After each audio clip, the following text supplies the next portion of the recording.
The following podcast is a presentation of Project Entertainment Network. Welcome to the Sample Chapter podcast, the show where authors read a sample chapter from one of their books. Here's your host, Jason A. Meiske. Hello, everybody. Welcome to episode 182 of the Sample Chapter podcast. Oh my gosh, today, I am so excited. I'm so excited. We're going to have a real fun time today. You're about to hear a wonderful conversation with Paul Leiva. And we're going to be discussing a whole bunch of other things, but also we're focusing a lot on his most recent novel called Creature Feature, a Horrid Comedy. And not only is it his latest novel, but this is a production and a half, because after he put the book together, it's out and available on digital and print, but he did something special with the audio, because normally you get a narrator who reads it and they do a fantastic job. There's lots of wonderful books out there. This, however, was, like I said, this is a production. You've got a soundtrack, you've got a few sound effects, you've got some wonderful voice acting from Seamus Dever and his wife Juliana. Seamus, if you know the show Castle, he played Ryan on the show, and he's the voice actor on it. They do some fantastic voice acting, really capture the voices of it. And the reason this is such a production and so different and unique is because it's in the style of the old time radio dramas, the monster movies, and it's there's just such a love affair for the golden oldies in radio and monster movies, and Stephen does a fantastic job of just pulling the whole genres, all these genres together, and it paints a picture in your mind that I really enjoyed. I've already read the whole book, or read in quotations. I listened to the whole book. I grabbed the audio because I wanted to see what this was going to be like, and I loved it. And I'm actually considering going back and listening to it again, because it's so good. It's so much fun, and you gotta be careful whenever you're listening too. There's such a quick wit to the whole thing. You'll miss jokes if you're not paying attention. So it's a lot of fun. You're gonna love it, and you get a sample of that today. Instead of Stephen doing the reading, which is what we normally do here on the show, you're gonna have a sample of the actual audiobook, including an extended version of the soundtrack at the end of that. So it is so much fun. You are in for a treat. So stay tuned for that here. It's coming up in just a few minutes. Not only that, but also you have the interview, and we are talking about his new publishing company that is called Magpie Press, which is what put out Creature Features, the first book from the company. Now we're talking about his love for old monster movies and what is an Illa. That's in the book, but it's also something we discuss. It's a lot of fun. He gives us some tips for writers when it comes to writing for the purpose of reading out loud, which was a unique take. I'd never heard that before, and it gave my writing since then some new purpose. It's given me the ideas of let me think about this, how this is going to be, because I think I write visually. I see it as a big production, but I didn't really consider the idea of, but somebody might read this out loud as an audiobook, and what is it going to sound like? And so that's cool. It's a very unique take, and it was great advice. We also hear a story, one of his Ray Bradbury stories, and we also hear about what all he used to do with the WB, the Warner Brothers Network, with cartoons. A whole bunch of fantastic stories and information that you're going to find in today's episode. So, like I said, stay tuned. It's coming up here in just a moment. Meanwhile, I want to thank longtime sponsor Scrivener. Hey, check out this advertisement so you can learn how to save 20% on the regular desktop version.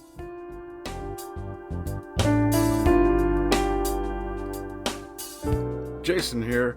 Hey, I wanted to take a moment and tell you about my favorite writing tool, Scrivener.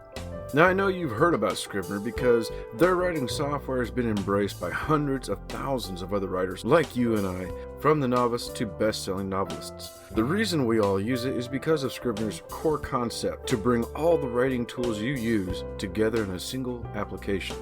And with tools like automatic backup, character maps, project goals, and let's not forget that amazing corkboard, you can see why I use Scrivener every day.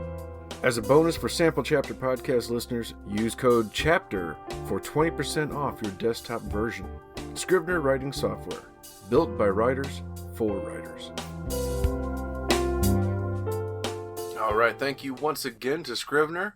I also want to thank my partner at Audible, which, of course, Audible, that's where I grabbed Creature Feature, a horrid comedy, so that I could listen to that.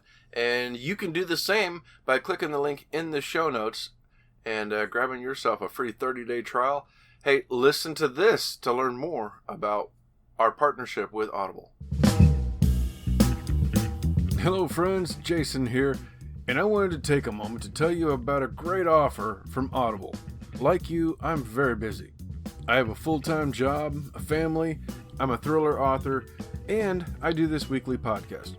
But I also love to read. That's where Audible is a lifesaver for me. Whether I'm mowing the yard, working out, driving back and forth to work, or doing some other menial task, I can still listen to an incredible book through Audible. And now you can get a free 30-day trial by going to audibletrial.com/samplechapter. By doing that, you'll not only have that 30-day trial, you'll also gain access to guided wellness programs, theatrical performances, A-list comedy, exclusive Audible originals, and even podcasts like the Sample Chapter podcast. Last year is the first time I ever achieved my own personal reading goals, and it was because of some wonderful titles I listened to on Audible. Some of those titles were Ready Player 2 by Ernest Cline, narrated by Will Wheaton, the Awaken Online series from Travis Bagwell, narrated by David Stiefel, Patient Zero by Jonathan Mayberry, narrated by the incredible Ray Porter. And I'd be remiss if I didn't mention previous guest Scott Meyer with his Magic 2.0 series, narrated by Luke Daniels. It's a lot of fun and definitely worth your time. Hey, full disclosure, by signing up at audibletrial.com/samplechapter, the show does get a little monetization, which goes directly towards any production needs with the show. So you're also helping us out here by signing up. So what are you waiting for? Head on over now to audibletrial.com/samplechapter and start your free 30-day trial today. Yes, indeed. Thank you again to Audible. It's a service that I love, and I'm using it a lot here lately. I've been listening to at least a book a week on Audible, including the paperbacks and electronics that I'm reading at the same time. So, like I said, click that link in the show notes so you can try a sample for yourself. As for podcast partners, I want to start off by saying thank you to Pop Goes the Culture Network, home to about a dozen other pop culture related shows. Everything you want in pop culture is available right there. They have a show for you, whether you are looking for movie reviews, actor information, musicals, it's all there. So click that link in the show notes so you can find all those wonderful shows, including the Sample Chapter podcast, there on the Pop Goes the Culture Network. Lastly, I want to thank Project Entertainment Network, home to a little over 30 different shows of an extremely wide variety of content. Whole bunch of shows there for you to choose from. Check out this advertisement from one of those amazing shows. This is Jim Adams from Monster Attack. Hey, if you remember that monster movie from your childhood that got it all started for you, the one that really got you interested in monster movies, horror movies, sci-fis, and cult films, then you're going to want to listen every week to Monster Attack. We look at some of our favorite monster movies from the 50s, 60s, and 70s. With new episodes uploaded every Monday, it's Monster Attack, exclusively on the Project Entertainment Network. All right, thank you again to my sponsors, my partners, and my podcast friends. Hey, make sure you're following them on social media. They are on most of the social media channels. Follow them on Twitter, Facebook, and Instagram. If you want to contact the Sample Chapter Podcast, you can do so by emailing me at sampleChapterPodcast@gmail.com or leave me a voicemail. I got one the other day. I can't play it though. It was just ridiculous. Let's just put it that way, and I'd have to do a little bit of bleeping. So yeah, send me a clean voicemail, people. something that's fun like that, but let's make it clean. And if you want to do that, that number is 660-851-1146. And yeah, I will play that voicemail on an upcoming episode. All right, without further ado, you've waited long enough. Let's get on over to our interview with the incredible Stephen Paul Leiva.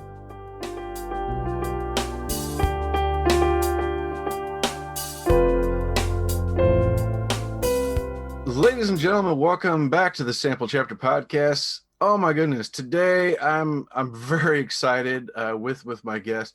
Stephen Paul Leiva is with us here.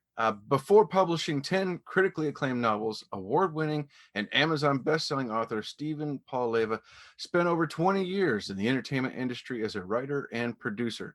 He has worked with such talent as Richard Zanuck, Ivan Reitman, Ray Bradbury, Gary Kurtz, and the legendary Chuck Jones, which we got to share a little bit. We were talking a little bit before, but the list goes on and on. It's such an amazing background that he has, and then some incredible books, and even today's book, Creature Feature, that you're going to hear from.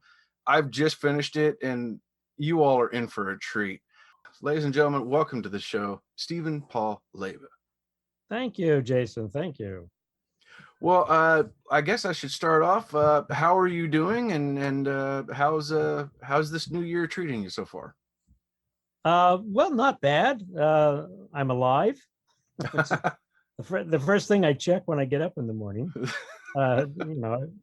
Sometimes people come up to you and you say, "Well, it's good to see you," and I always say, "Yes." I say that to myself every morning when I look in the mirror, because I'm still here. No, it's been good. I've been very, very busy because the end of last year, I launched my own imprint. I've been publishing through several indie publishers, but I was convinced by a fellow author to start doing it myself. So I worked up on my own imprint, Magpie Press, and launched first with Creature Feature, of course, as an ebook and a print book and all that. And then we started working on getting the audiobook made. And it's been a delight. So a lot of this year has been getting that audiobook done and posted and out there to a bunch of eager ears. Yes, and I think that's the one of the silver linings, I think, that came out of 2020 is audiobooks and books in general really hit a boom. Everybody was downloading audiobooks to listen to, or just reading, and I did a little bit of both. I love doing both of them all the time. So this is just perfect timing. Yeah. Well, I'm a big fan. Was always a big fan of radio and old radio, old time radio, I guess they call it, because even for me, it's old time radio. I don't go back that far, but it was a delight in the way I try to do when I can be in charge of my audiobooks, which I was for a novel called Traveling in Space. I produced and directed that one myself. And then this one, I try to make them a little more than just a reading of the book, very much influenced by radio, and to try to have it to be more the old classic theater of the mind. And I think we accomplished that with Seamus Dever in this one. Absolutely. Oh my gosh. Yeah, it definitely was transportive. It gave me an old feel, the old radio feel to it. I remember I was a little bit younger, but I do remember some of the old radio shows and catching them over times, and this definitely put me back there, and it was a great time. Well, I had been when I was a child, we were gifted a secondhand old console radio with a player, which was a 78 RPM yeah record player.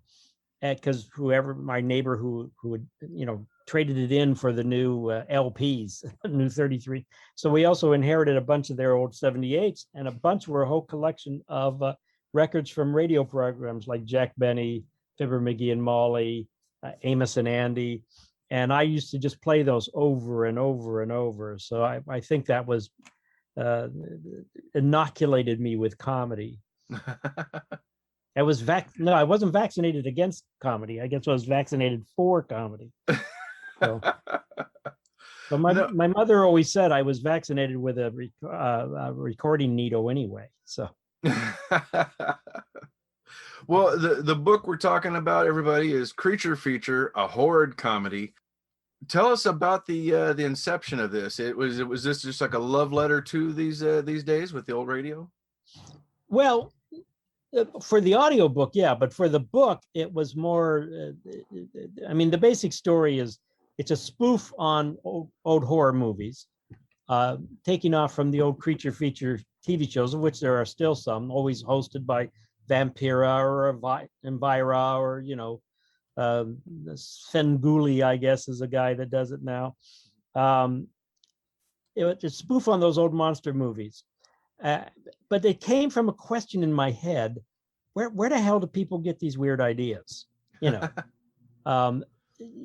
Because they don't exist in real life. Wolfmans and Frankenstein monsters and vampires and what have you. So where do we get these ideas? So I got this crazy idea in my head. Oh, they actually exist in another dimension, but some people have like a radio transceiver in their head where they can pick it up. So that was the crux, and I built a story around that to have to play with that. And so my heroine is an actress named Kathy Anderson, was well trained at the Actors Studio in New York, and this was probably in the late 50s. And she may have been a classmate of Marlon Brando, and who knows. But she wound up getting cast as Vivacia, the vampire woman, in a local creature feature show in Chicago. And we pick up the story when she's had it. She's tired of being a sex symbol for geeks and nerds, geeky nerds or nerdy geeks, however you want to put it. So she quits and heads off back to Broadway to be a major American diva star. But on the way, she stops off to see mom and dad in her hometown of Placidville. But Placidville is acting strange. Her mom and dad's acting strange. Everybody else in the town is acting strange. And she can't quite figure it out. She thinks it's just like a leftover in her head from years of being Vampira, and everybody seems strange, or they're doing a big community-wide joke on her. So she's very frustrated. And finally, the town geek, who of course was madly in love with her when they were in high school together, tries to tell her that they're not really who you think they are. They're creatures from the fifth or maybe sixth dimension, because he hasn't really worked out which one yet, that have taken over the town. And of course, she doesn't believe him, and it kind of snowballs from there. Oh my gosh, it's such campy fun. I love all the little the repetitiveness of some of the jokes, that fifth or sixth dimension, how that replays throughout. The muscular hero in the khaki pants, how that so many of the lines that repeat, and illas. I'd never heard that term before. That cracked me up too. Whether they're an illa or a illa. Yeah. Rilla or illa. They're an illa if they look like Godzilla, and they're a rilla if they look like a gorilla. So many unique things. It's fun to do that, and the repetition, which I do in a lot. I stole that from Homer in the Iliad and the Odyssey. Because I always try to write for the human voice in all my novels, and Creature Feature is a balls out comedy, but I'm basically a comic and satiric writer, and sometimes a comic novel isn't necessarily a laugh a minute. Mm-hmm. It just has a humorous point of view of life. So I like to, and I said, I loved radio, and I love the human voice. I love narration of really good audiobooks, and to hear that voice, which was what drives me to try to make these special. So I write for the human voice because I am also a great love of theater. And I think the human voice has a music all its own. So even when I'm writing prose, and prose is my main art, I try to write it as if it is eventually going to be read out loud, because of course Homer and the Iliad and the Odyssey were originally an oral tradition, and all literature comes from an oral tradition because we could speak before we could write. Yeah, just like when we're babies. Yeah. Well, one of the other things I loved about was the extremely wild imagination, that it was almost as if nothing was off limits, whether there's, let's see, try not to give any spoilers here, bat caves or motor vehicles that do more than you expect. Yes. The classic sheriff and their donuts, different things that just and I never knew. I did a nice twist on that sheriff and the donuts. Yes, you did. Yeah, that's the whole point. Is that when you're doing a spoof and when you're doing something based on that, especially if you think your readers might love the originals, and yet what do readers do when they love the originals of old monster shows? They still will laugh at them, or rather laugh with them, because they're affectionate. They love these films, especially if they loved them as children, and then they grow up and they're still very attached to them. But they can see where the cheesiness might be on occasion, or the over rottenness, not rottenness, but rottenness. But they enjoy that, so they're kind of enjoying it almost as buddies, as pals. So I wanted to make sure that's there. And it's funny because when I first wrote this story, I just made it contemporary. It was just now. And then I soon realized, I said, no, this has got to take place during the 60s. And so I made it take place in the 60s and put in 60s references. And I don't know why I'm surprised, but I was surprised by the people that said, yeah, it's got this great nostalgia for the 60s. Well, I was just trying to be more or less historically accurate. Yeah. But I grew up in the 60s, so I suppose there's some nostalgia there. But yeah, it's just, whether it be talking about the good to the last drop coffee and coffee cans. And so you set decorate. If you place it in the 60s, even if you're writing a prose novel, you've got to set decorated in the 60s, don't you? Yep. It's that sort of thing. That's right. And so that was just a lot of fun to do with that. And the narrator is a character in and of himself. This is why it was so important to get a good actor to do it, and that's why I approached Seamus. Yes. So yeah, and I think it really brings another level to it. It brings it all home. Your idea of classic radio by having the audiobook done in the way that it's done. And yeah, Seamus, and everybody, we're talking about Seamus Dever. If you ever watched Castle, he was Ryan on the show. And little known fact, his wife on the show is his real life wife, who is also in the book playing Kathy. And they did a fantastic job. This was they really sell it, and it takes it to another level that I think, it was just fantastic. Well, Seamus, it's funny because I've known Seamus for 10 years. I met him when back in 2010. Now, I had been a colleague and friend of Ray Bradbury's for many years.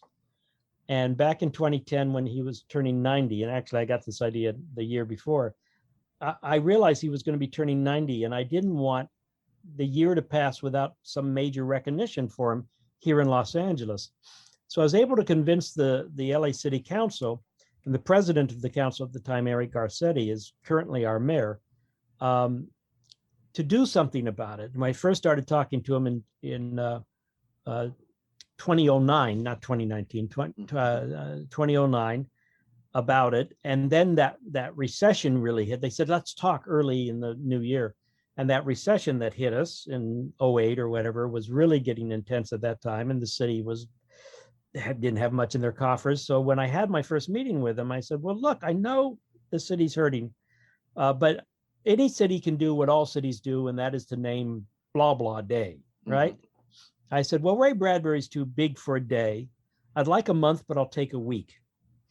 And they said, okay, we'll talk to Eric and we'll get back to you.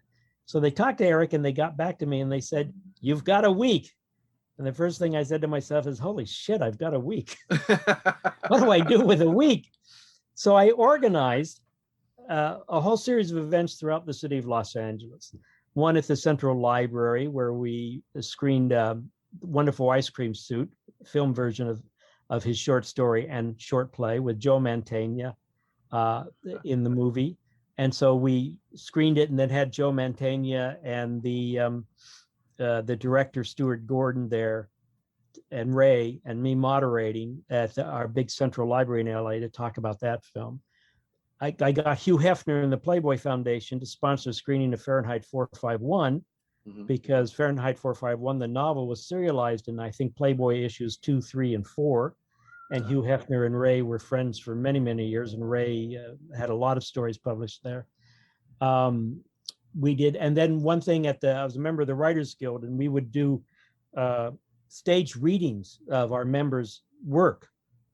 And I went to Ray and said, I'd like to do a stage reading of one of your plays, your one acts. And I said, which one would you like? And he said, The Better Part of Wisdom, which is one of his Irish stories. It's not a supernatural story. It's not sci-fi. It's not fantasy. It's just briefly, it's about an Irishman who's dying, who, instead of spending money to bring all his relatives who are all out throughout the UK to come to him for a wake or to visit with him, he goes to visit him. And in this particular one, he's visiting his grandson in London, who lives in London. And in visiting him, he discovers that his grandson is living, and this is taking place in the late 50s, maybe early 60s. His grandson is living with another man, and obviously they're gay. And at that time in the UK, it was illegal. Now, this grandfather is an old Irish guy, and his reaction, he's repulsed somewhat, and yet he's so loving that he pulls in that repulsion and decides that what's important is not how you love, but who you love and that you love. It's a wonderful little piece. And so I said, oh, I love that. I'm going to do it. And we were working with a casting director that consulted with the Guild. And I said, we got to cast this. It's Irish. And I explained to him. So he got me James Cromwell for the grandfather.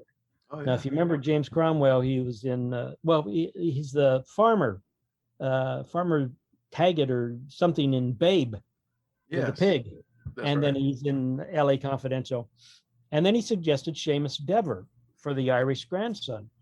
And I said, oh, I love him. And Castle was like a year into it. And then another guy named Jeff Canada, who was big as an internet host, but also a good actor. In fact, actually worked with Seamus at a Shakespeare festival once.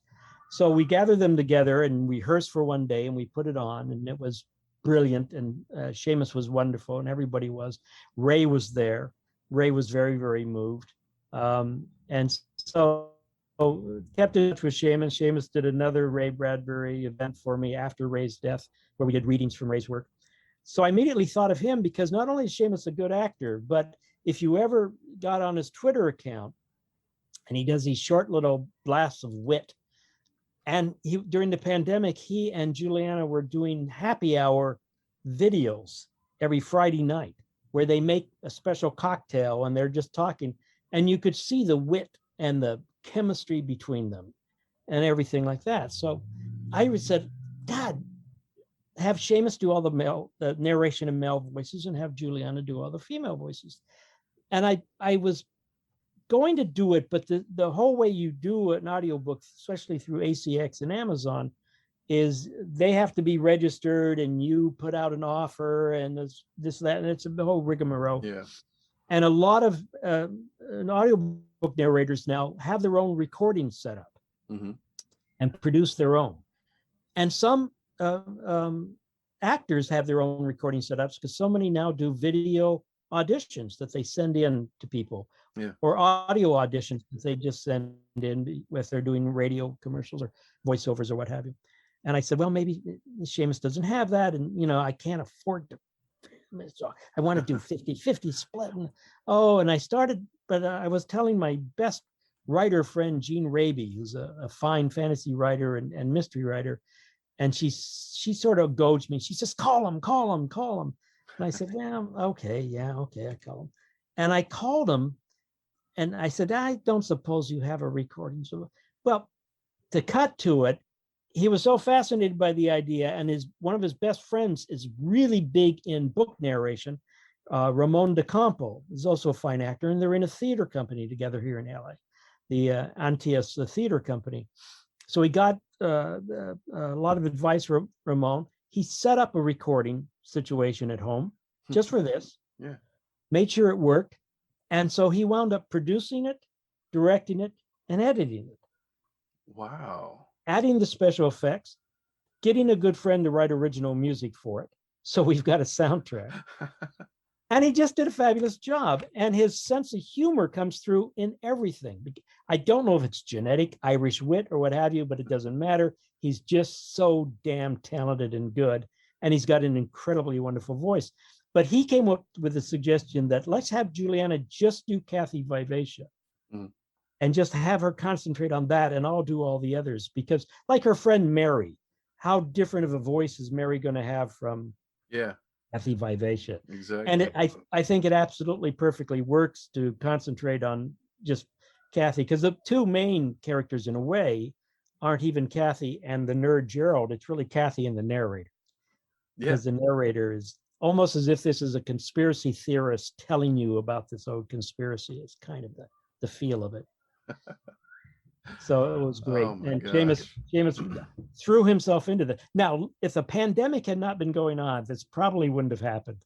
So if you can find a silver lining in a worldwide pandemic, and it's horrible to even say that, I found one, but I need to apologize for it, I suppose. I've heard a lot of that in the last year and a half now, about almost a year and a half since this has been happening. Same thing with Lou Diamond Phillips last year when I talked with him. It gave him the opportunity to finish his book that he did. Yeah. And then same thing again with you. Yeah. I saw him talking about the book. I thought, oh man, he'll never come on my show. Well, I'll just ask, what difference does it make? And lo and behold, he said yes. And sure, and we had a blast. And you never know. It works out, and it certainly worked out really well with the Creature feature, because it comes together so well. And I think, as much as I know the book itself will be great by itself, I think this is really, like I said, just another level of hearing the audio book of it, the audio version. Yeah. Oh, it definitely does that. Because like I say, I write for that human voice. Now, when you're reading it, you're going to put in your own voices. And depending on how you read, and you know what's interesting is something that really bugs me. There's a lot of people who read and don't hear the individual words in their head. It's that old sort of Evelyn Wood idea. Remember Evelyn Wood reading dynamics? I don't even know if they push it anymore, but it was a way to speed read. Okay. And that the theory behind it is, when you come up to a stop sign, you don't read stop, do you? Right. You look at the sign, you know what it means. So her training was to make you see whole sentences and understand what they mean, and eventually whole paragraphs in one shot, and you get it. And my mother read that way. She didn't take Evelyn Wood. She just trained herself. She used to say to me, I don't really hear the words. I see pictures. And I just wanted to beat her. Because words to me are important. I consider myself an artist in prose. A sculptor is an artist in clay or marble or what have you, painter in paints, a collage artist in found paper, whatever. You have the medium, and words are important to me, and the sound of words and the repetition of words and what have you. But so there's people who when they read, they don't hear the words, so they're not getting the voice. And every author needs to have a competent voice. Audiobooks allow you to force them to hear the words. So I suppose in a way it's a punishment. But a delightful one, especially when you have Seamus and Juliana doing this. And let me put a shout out to Ray Ziegler, who did the music, because it's a lot of fun little music. And you can get the all of the music on Spotify, Okay. He's got the whole soundtrack, which isn't movie length soundtrack, obviously, but it's on Spotify. Just, I guess, type in Ray Ziegler and you'll find it. He's got the suite for creature feature, but he's written it in French, so it sounds very fancy. That's all. I may have to look that up, because I was really enjoying the music between the chapters, and I'll send you a link to Spotify. Ah, wonderful. Thank you. Yeah. So what are you working on next? Well, I've got several I'm working on to get out that are waiting in the queue, so to speak. What I'm going to put out next, I actually have a novella called Made on the Moon, which is already out. It was published by Crossroad Press.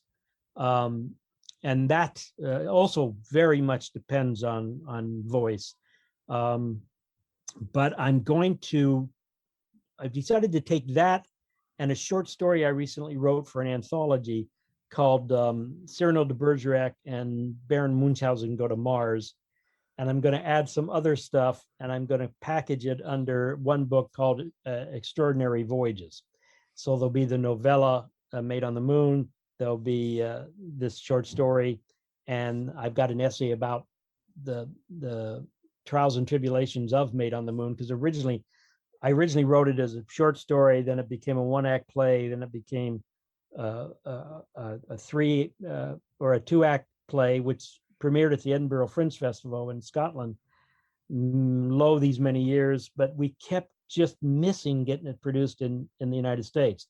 I mean, you're that close to a kind of a major off-Broadway production when the main actor got cast in a TV show that was going to be produced in Vancouver, so he wasn't anywhere near close.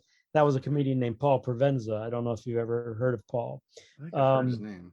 Yeah, he did, on Showtime for a while. He did a show called the Green Room with Paul Provenza, and he did a famous sort of rude documentary called The Aristocrats about the most obscene joke ever told, and every comedian knows it, has their version of this obscene joke. And so he interviewed all the major comedians who all had their own version of this joke. Anyway, so finally I decided, I'm obviously not going to get this thing produced in theater right now, so I'm going to turn it into prose. And it turned out to be a wonderful experience, but it's a short 2-act play, about a 90-minute play. So it only made a novella. Okay. But now I can package it in, and Crossroad did not put out a print version because it was just a novella. So it's just an ebook at the moment, but it's near and dear to my heart. So there's that essay, and then a few other things. I recently wrote a blog, which I think I'll include, which is called What I Would Put on My Wikipedia Page If I Thought Wikipedia Would Allow Me. I was reading that this morning.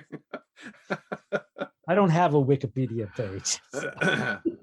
But I thought, so it's just, that's there. And then coming up is a big novel called The Reluctant Heterosexual, which also had a long history, but it's a big novel. I call it a novel in 4 movements, or 3 movements, a prelude and an interlude, because each section has sort of a certain tone and feel, like a piece of symphonic music. Each movement will be, some will be, played rapidly, some will be slow, some will be this, and that kind of a thing. And then I'm just going to start the last chapter of a book I'm writing called The Definition of Luck. So, and after that, who knows? After that, I may just not do anything. Except market these babies, because boy, that takes a lot of time. Unless the idea for Creature Feature 2 comes to you. Yeah, I left a sort of a little bit there. Yeah. Just because, but I have a hard time, if I was smart, I would write a series, but I'm not smart. I'm dumb. The only sequel I ever wrote, my first published novel, was called Blood is Pretty, which is a satiric Hollywood thriller, if you can imagine such a thing, which you really don't have to, because all you have to do is read my book, because I already imagined it. But it has because I spent over 20 years working in Hollywood, and it came out, and then I wrote a sequel called Hollywood is an All-Volunteer Army, and the main character is called the Fixer, and there's so many people with characters called the Fixer that I spell it with 2 X's. Which, why no one else ever thought of that, I don't know. Anyway, and they were fun books, and I liked the second one, but I realized I basically followed the same pattern as the first one. And I said, if I'd managed to sell the first one big time, I suppose I would be stuck writing Fixer sequels now. But I have a lot of, it just doesn't appeal to me to stick with kind of one thing. Or I just don't have the talent to do it. It could be one way to put it. But I like jumping between different kinds of genres and writing books that are a little straight, some that are comics, some that are balls out comedies like Creature Feature. And, I follow the dictum of, we may have mentioned when we were talking before that I worked for many years with the great Looney Tunes director, Chuck Jones, who created The Roadrunner and the Coyote, and of course, directed Bugs Bunny and Daffy Duck et al. And he always talked about when they were making these cartoons in what was called Termite Terrace, which was their original studio on one of the Warner Brothers lots. The studio knew they needed a cartoon, so they didn't care what they put up. So they basically left the cartoon unit alone. These guys were not bothered by, you must make this kind of cartoon. Yeah. So he said, we didn't make cartoon for kids, certainly, and talked about this a lot when animation in the 50s and Hanna-Barbera, and everybody thought cartoons were just kiddie fare, right? He said, we didn't make them for kids, we didn't make them for adults, we just made them for ourselves. Yeah. And I think that's the key, is write for yourself, write what pleases you, and you're likely to produce something that may please other people. If you try to write for other people, you may just write something that's formulaic or like what everybody else is writing. And that, to me, that would be a curse. That would be a horrible curse. Absolutely. I completely agree. So, well, where can people find and follow you? Always on Amazon. I got my regular Amazon page there. I have a blog, The Emotional Rationalist. And if you just Google Stephen Paul Leiva, Leiva, you'll get links to all those. On my blog, I have a My Books page where all my books are listed, and I've been very fortunate to get a lot of nice feedback and reviews, and writers who I admire saying good things. Like, I don't know if you know who Diane Ackerman is. Yeah. She's a great nature writer who is, what I love about her is she's a prose artist. She writes beautifully. She's actually a protege of Carl Sagan, who was a great writer. So she writes these all based on, she's a naturalist, but she's also a poet, published poet. So her writing is just gorgeous. The Whale at Moonlight and other books like that. And I was fortunate to meet her at our central library. Told her about traveling in space. She said she was interested. I said to her, and she sent me a nice blurb for it. So, and of course, Ray Bradbury I've had, and a philosopher in Australia who I like named Russell Blackford, but he's also a sci-fi nut and lover of Marvel comics, and he's written some science fiction, and he writes academic stuff on science fiction as well, and he's been encouraging, and just the good blogs out there and other people like that. So I'm not dumb. I put their blurbs up, and you can read those. So you don't have to take my word for it. When you take my words, let it be the words in the books. There you go. That's right. Yeah. All right. Well, everybody, I'm going to have links for that in the show notes. That way you don't have to worry about trying to spell the names or anything. You can just click that link, and it's going to get you right over to everywhere. Mr. Leiva, thank you so much for joining me today. Oh, please call me Jack. Jack. Jack's not my name, but what the hell? I was double checking. I was like, wait a minute, I've been calling you the wrong name. So, I've had a blast. This has been really a lot of fun, and thank you so much. Me too. And I want you to put your helmet on. course, this is a podcast. They can't see your Viking. Right, they can't see me. Yeah, everybody, I've got my NaNoWriMo helmet here, the Elmer Fudd horned Viking helmet behind us here. Kill the wabbit. Kill the wabbit. That's right. I'll have to put that on here in a moment. I can't tell you how many times I've seen that. Oh, my oldest son, when he was 3, he and I reenacted that perfectly. My Beautiful. wife could not believe that we remembered all the words, but we'd watched it so many times. And I didn't have the helmet then, but yeah, it was great. And you should have done it again for Father's Day. oh, we should. Well, I don't know if I can carry him like I did then. Oh, was he the? He was Bugs, and I was Elmer. Oh, yeah. Oh, there you go. So maybe I'll have him carry me now. So. There you go. Well, my gosh. I also, by the way, just quickly, in case anyone's interested, I dealt with the characters. I produced the animation for the original Space Jam. So I love it. I spent a lot of time with Bugs and Daffy and those characters. Oh my gosh, fantastic movie! I love that one. And you've got quite the background in just the kind of stuff I would love to get involved in, and fantastic. You got a great career, and I look forward to more of your work. Well, thank you very much. All right, well, ladies and gentlemen, you have a real treat today because I'm not going to put Paul Leiva on the line here for the reading, which is what we normally do. You're going to be hearing from Seamus and his wife, and they're going to be doing the reading. You're going to hear the actual audio from the book today. So that's coming up right here in Creature Feature, a Horrid Comedy.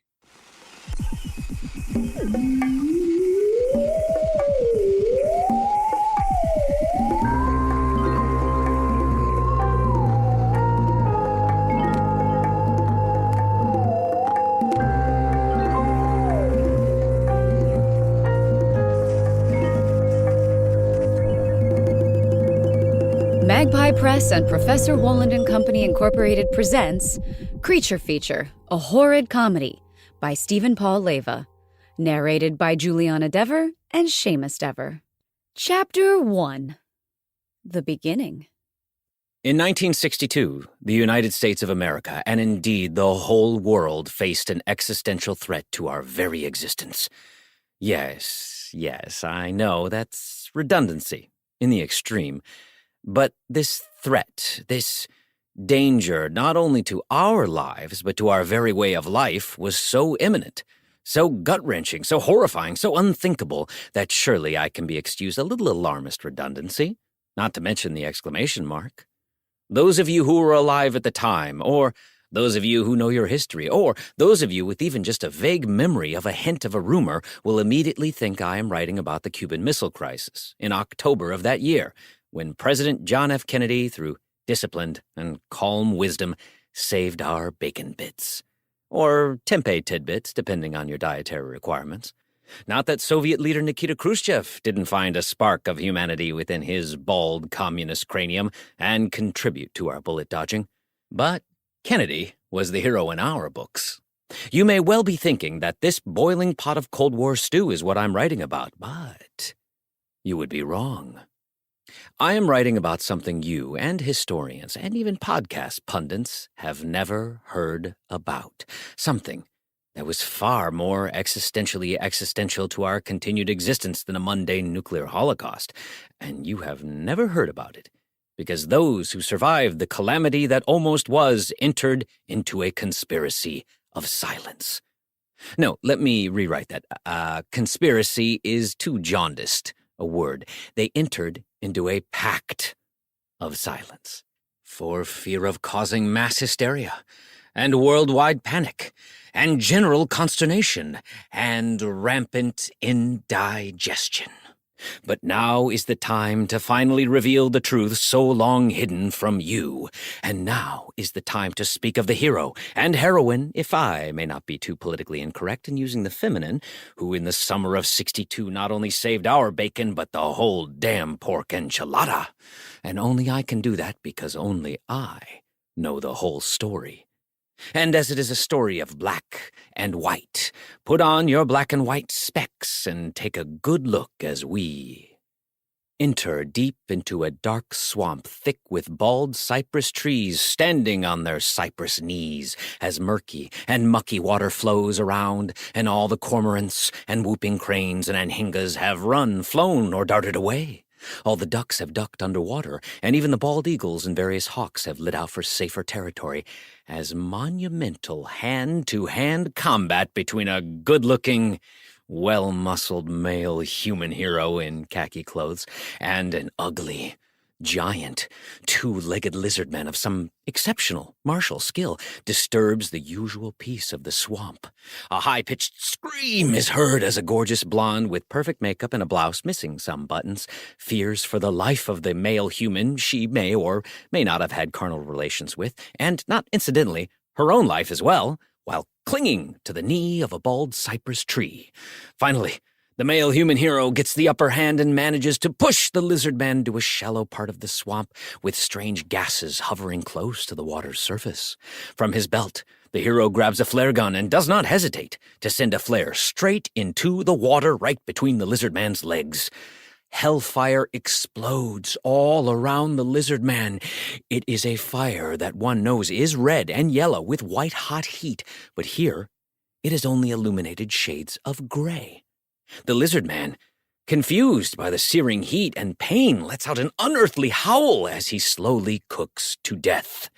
The good-looking, well-muscled male human hero in khaki grabs the gorgeous blonde with perfect makeup and a blouse missing some buttons and holds her tight as three-dimensionally looking letters in 2 dimensions fly up from nowhere and smack against the screen, spelling out Attack of the Lizard Man and The End and Made in Hollywood, USA.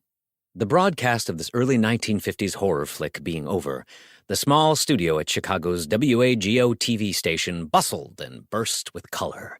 Colorful sets, colorful language from frustrated technicians, as they switched to live to finish this episode of Vivacia's House of Horrors.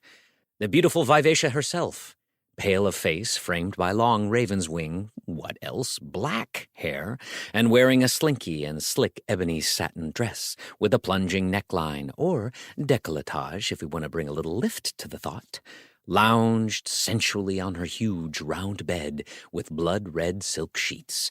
The producer had gotten the idea from Chicago native Hugh Hefner.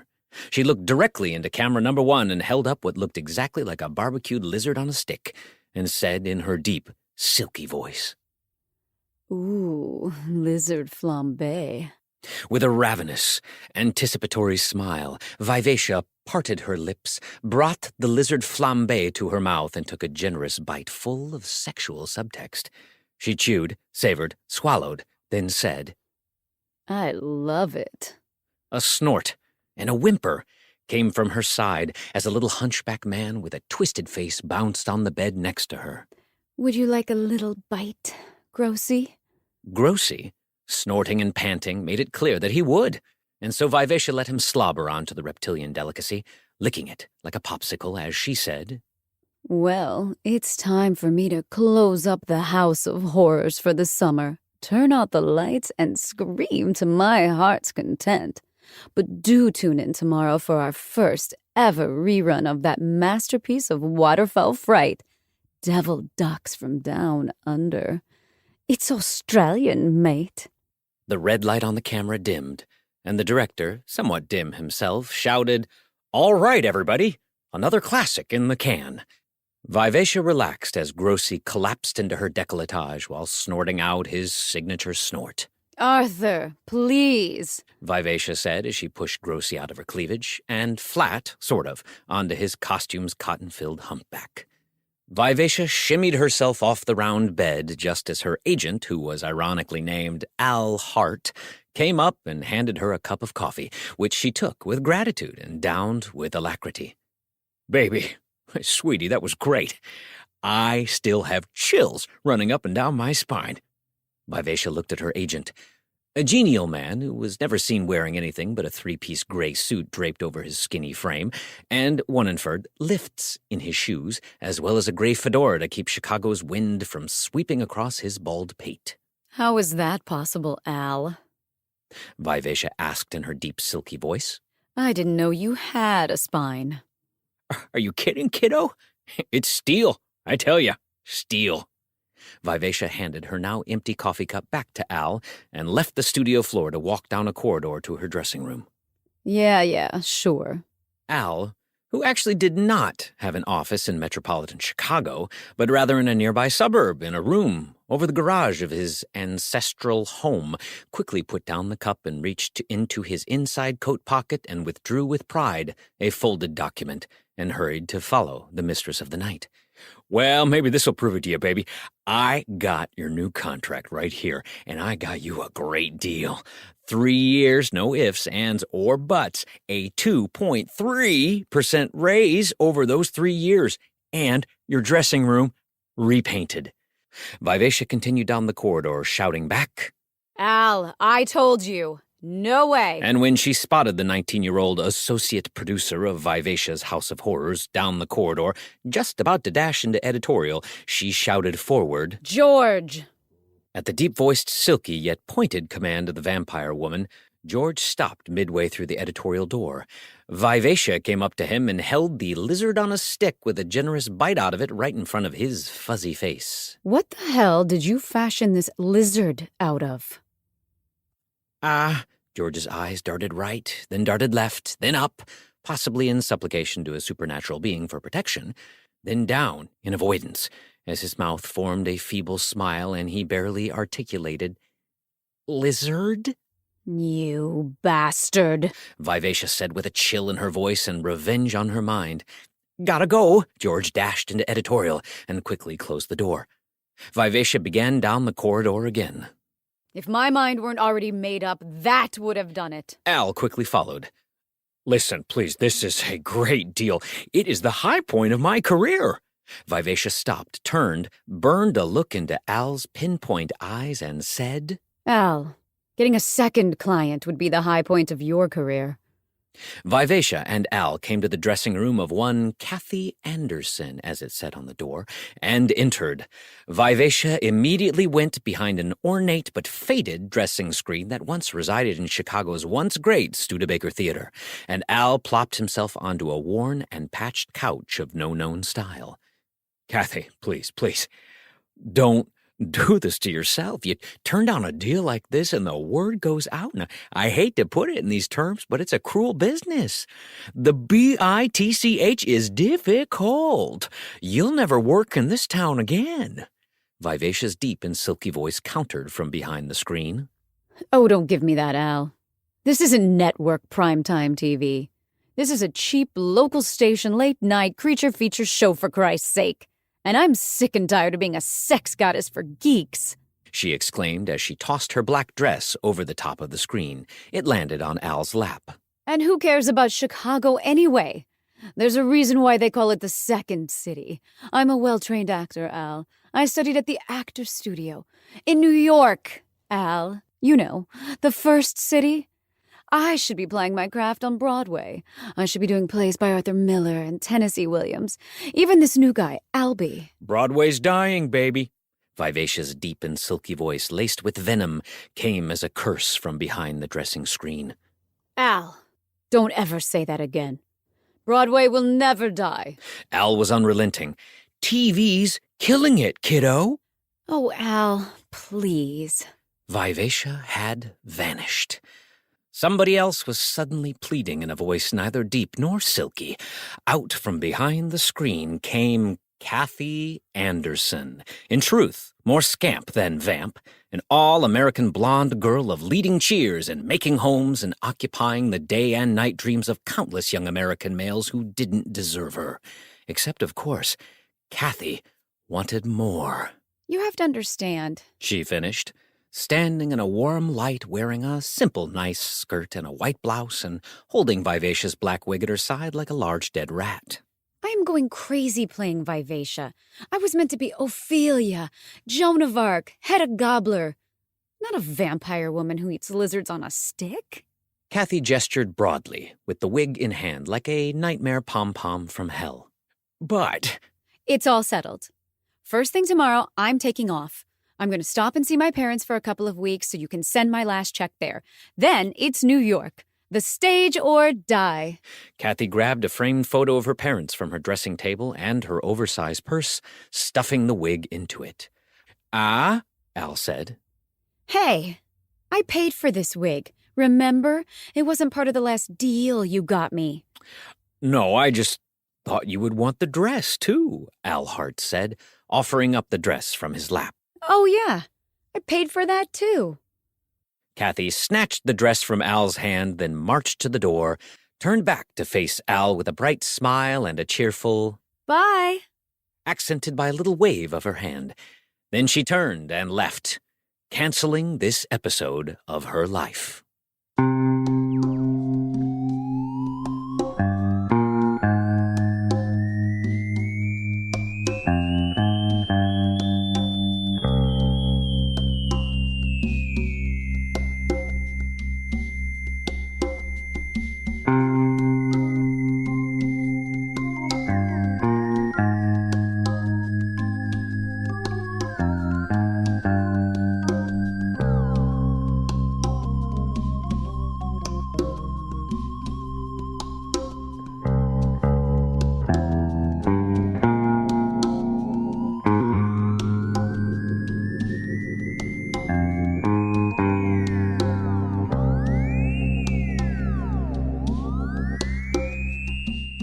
All right, everybody. So that was not Stephen Paul Leiva. That was Seamus and Juliana Dever doing the wonderful narration for Creature Feature, a horrid comedy by our guest today, Stephen Paul Leiva. You can find the links for that and everywhere to find Stephen down in the show notes, so you can click there and follow him everywhere he is available. Don't forget to also follow our podcast friends, our partners, and sponsor alike. And hit that like button, hit that subscribe button, so that you don't miss out next week when I am back with author S. Faxon with her book, Tiny Dreadful. That's coming up next week, so until then, take care.